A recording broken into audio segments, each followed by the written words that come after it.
What's up, guys? I've got some replays here for the Fiendsmith Tierra deck that I posted a couple days ago. These are mostly in like mid-platinum. You can see the deck list here. Check the other video if you want to see the full deck profile, and I'll link that in the description. Let's see the deck in action.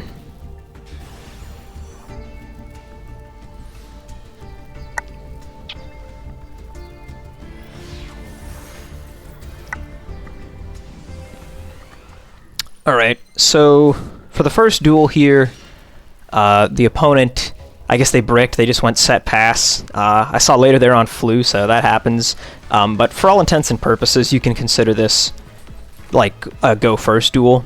The extra card we drew is Lurie, not even good to have. So this is more just like a combo showcase. Now, since we started with that E-Telly, we've preserved our normal summon. Opened with Overdrive Teleporters, we can just slap him down. Punk in hand, so we can just summon the Sharakusai, and we'll fuse with the Zayam in here. Frankenderp showing up, since we have Geek Boy in hand as well, can't search him. And there's definitely something to be said, of course, about just the style points of hitting your opponent with the Frankenderp. So we got both of our field spell draws there, nothing too impactful.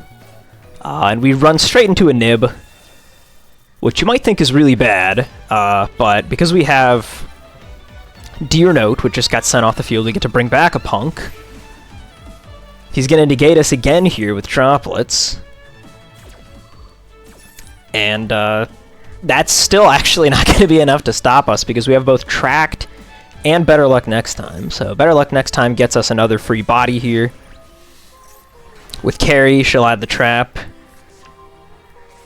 And then we can make the armor torpedo.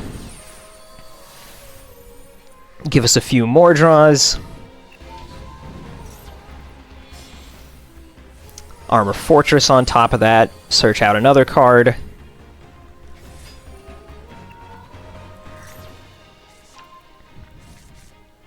And then we can go Track. So obviously if we didn't draw the Lurie, we would just add Lurie discarded here instead, because we don't really need the Tierra at this point anyway. He's already gotten rid of 2 of the cards in his hand for us. And you can see it's absolutely just too much for him to handle. We would have been able to end on several generic extra deck guys at that point. Here's one more duel. This time we're actually going first instead of just functionally going first. This one's like the full combo into Tierra loop their hand. You can see what that looks like. We opened with Lurie again. We also drew the Jam Session in hand this time, which is usually not the best, but because we have E-Telly as well, it's going to be alright. So with no punks in hand, we have to go for Zayam in here, and we're going to need to commit our normal summon to get the Sharakusai on the board.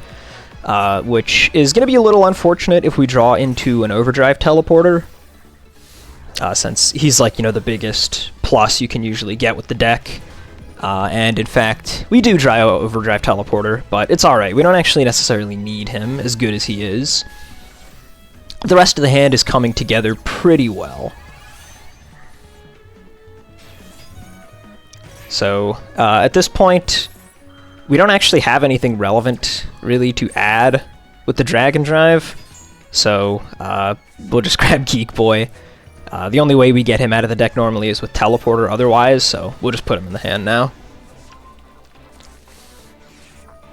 Origin Story, just to get the Realized out. And then we'll go for Wedju Temple. Might as well just put that Overdrive Teleporter in the back row. He's completely useless to us without the normal summon. You do actually kind of start to run out of space in your back row with this deck sometimes. Because, yeah, you can see here with the Better Luck Next Time as well. We're down to our last Spell and Trap card zone. I don't think it should really be possible to be in a situation where you need more than 4 slots like this just holding cards. I think these are the exact 4 cards that can end up back here.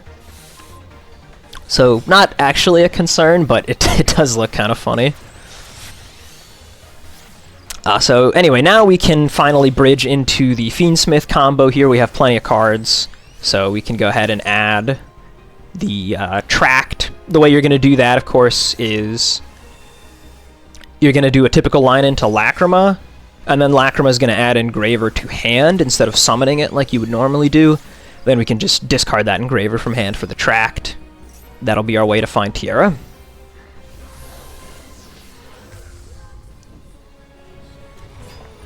And we did actually pay a lot of life points this time around. Normally, if you can keep just a few extra life points in reserve, you'd prefer that, because after you Tierra them, you know, if they just pass their turn, there's a reasonable chance you'll draw into something like, you know, a punk monster or something that wants to pay life points, and we can't even afford to pay for one of those yet. But we'll go ahead and reveal everything, drop down the Tierra. And the opponent's on like 50 cards, I think, right? Yeah, 50 cards. So very unlikely he top decks anything relevant. If you're playing in the TCG, you can actually do a normal Fiendsmith combo here if you didn't have to use the Fiendsmith cards, because you can turn Tierra into Requiem, and then that's a combo with Necroquip Princess, but we don't have that in Master Duel. So instead, unless you top deck a monster that you can summon, you're not able to extend beyond just having Tierra, and you can see we haven't done that. If you do draw a summonable monster, then you can do a Fiendsmith combo and make Desiree so that you can negate their cards. We just got a little bit lucky here and he didn't draw anything playable. He scoops it up.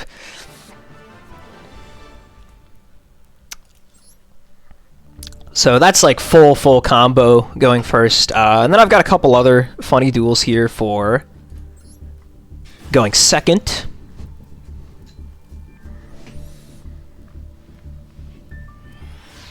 Although, another one of them is one where we just like max C the opponent and they pass their turn, so that'll be the last one here.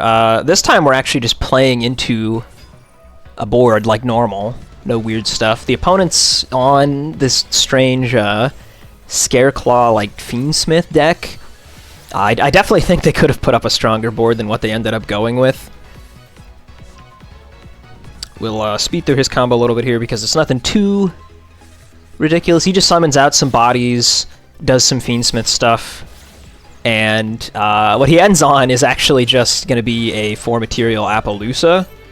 So not exactly a particularly strong end board, but we're not playing anything like Imperm or whatever, so we will actually just have to chew through all 4 negates.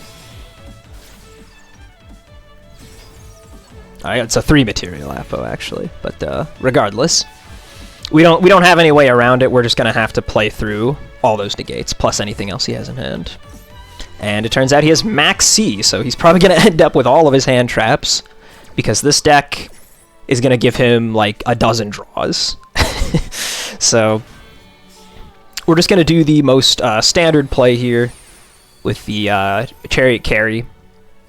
This is pretty much the optimal start when you can make a rank 3. And that'll get the first Appo negate out. But we have some extenders. First, we're just going to go into the Armor Fortress. This is a great example of how this deck can take advantage of the opponent not understanding what you're doing, right? We really don't care about resolving this. We're definitely not going to use Tierra, so these cards don't really matter, but he doesn't understand that because he doesn't know what our deck is. So that's a totally wasted Appo negate there. And then he's going to use the last one on Engraver, but little does he know, of course, we have Tract in hand already. So that does basically nothing. He is drawn into an Ash off that Max C to stop the E-Telly. But again, that's totally fine. I'd rather him Ash that than the Tract at this point, because this actually is going to give us a pretty easy lethal line. And it's not actually super likely that he has any relevant hand traps left, right? Because Imperm isn't live. Valor, I guess, could show up, and I mean, theoretically, I guess also, like Mourner, or if he was playing Bestials, he could find some of those. But I don't know how much room he'd have for that in this deck.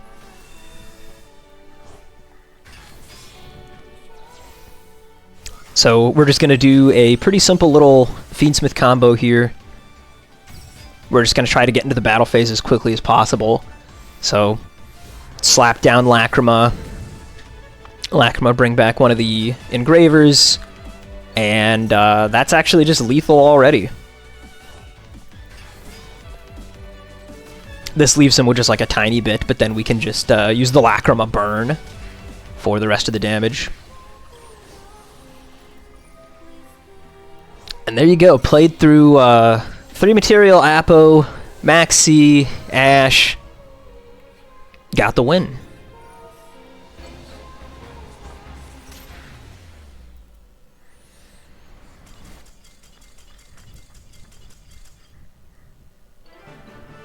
Got one more replay for us here,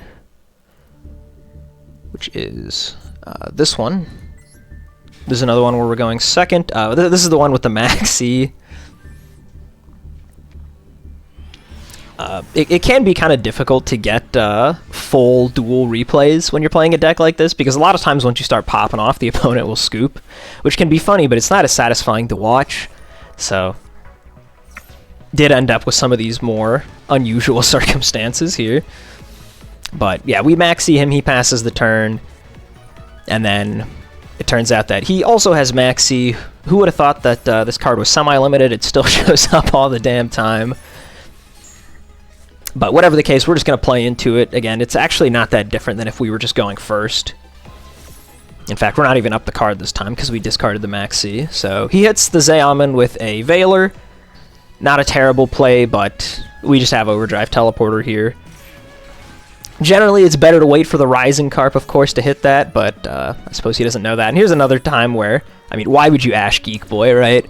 That just, he must assume we're actually playing Libromancer stuff, but if you know the actual deck, you would never do that. So taking advantage of that lack of information, one of the benefits of playing these kind of bizarre off-meta strategies.